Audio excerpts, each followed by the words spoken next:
generaciones de telefonía celular, divididas principalmente en las G, 1G, 1G, 2G, etc. Empezando con la primera generación de telefonía móvil, podemos encontrar que eran los típicos teléfonos súper enormes, que tenían teclas bastante grandes, una antena y pantallas súper hiper mega pequeñas que simplemente servían para poder visualizar pues el número que marcábamos, etc. Estas principalmente no permitían roaming y solo funcionaba pues en el país en el que se encontraba. Utilizaban baja frecuencia que se encontraba más o menos en los 800 MHz y un ancho de banda de 30 kHz.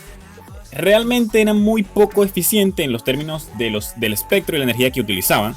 Esta es principalmente de los años 1982 y 1990. También su servicio principal era obviamente el hecho de que es telefonía móvil y pues contaban con radio analógica. Luego pasamos a lo que es el 2G, que ya poseía un poco más de elementos, entre ellos ya era un poco más digital y incluyó lo que era el SMS. Principalmente fueron como entre los años 1990 al 2004. Este incluía teléfonos típicos que muchas personas habrán pues tenido en algún momento, como por ejemplo los típicos Nokia muy antiguos que se decían que eran indestructibles y bla bla bla bla bla bla. Este incluyó algo que es el GSM o pues Global System for Mobile Communications, creo que es. Y también lo que era un sistema de mensajes cortos SMS. También algo bueno que incluyó fue que permitía el envío de mensajes multimedia, que particularmente por cierto nunca utilicé, porque principalmente tenían una gran desventaja, que era que con los costes para poder enviar un mensaje multimedia eran muy elevados. Además de que funcionaban pues de forma muy parecida a un módem, por lo cual la transmisión de datos era como si fuese una llamada y eso era muy lento. O sea, era de 64 kilobytes al principio más o menos y luego se llegó a 144 kilobytes en las generaciones un poquito más adelantadas, pero del propio 2G. Luego pasamos a lo que es el 3G, que es del telefonía digital, pues también tenía SMS y algo de datos. Fue del 2004 más o menos al 2010. Incluyó principalmente teléfonos como lo fueron pues los primeros smartphones, los Blackberries, sliders y telefonía un poquito más nueva.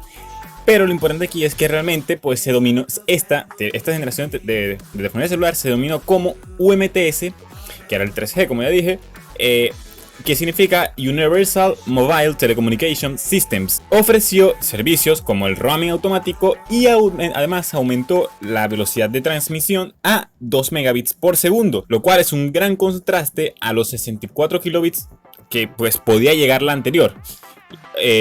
O los 144 kilobits ya en las generaciones un poco más nuevas de lo que fue el 2G. Lo que era esos 2 megabits por segundo era suficiente para que funcionaran pequeñas aplicaciones en los teléfonos, como pues videoconferencias con baja resolución. Ya permitía navegar con internet con mucha más facilidad y viabilidad. Archivos multimedia un poco más grandes a comparación de lo que era anterior, y era mucho menos costoso de lo que podía ser el 2G en estos elementos. Y esto se hizo incrementando la frecuencia a 2,1 GHz, pero lo que era la voz y los datos seguían yendo pues por separado. Luego llegamos a la cuarta generación, el 4G, utilizado principalmente en teléfonos celulares pues de tipo los smartphones más nuevos, porque ya es una tecnología que fue desde el 2010 al 2021, es decir, prácticamente hasta este año, por la llegada de lo que fue el 5G. Y es una mejora del 3G que unifica todo, llamadas y datos. Es decir, las llamadas y los datos son exactamente lo mismo. No es como anteriormente en el 3G, en donde los datos eran una cosa y navegar por internet era una cosa y las llamadas eran otra. Por ejemplo, si en el 3G, si se quería realizar no era lo mismo realizar una llamada a través de datos por WhatsApp que una llamada pues normal del teléfono.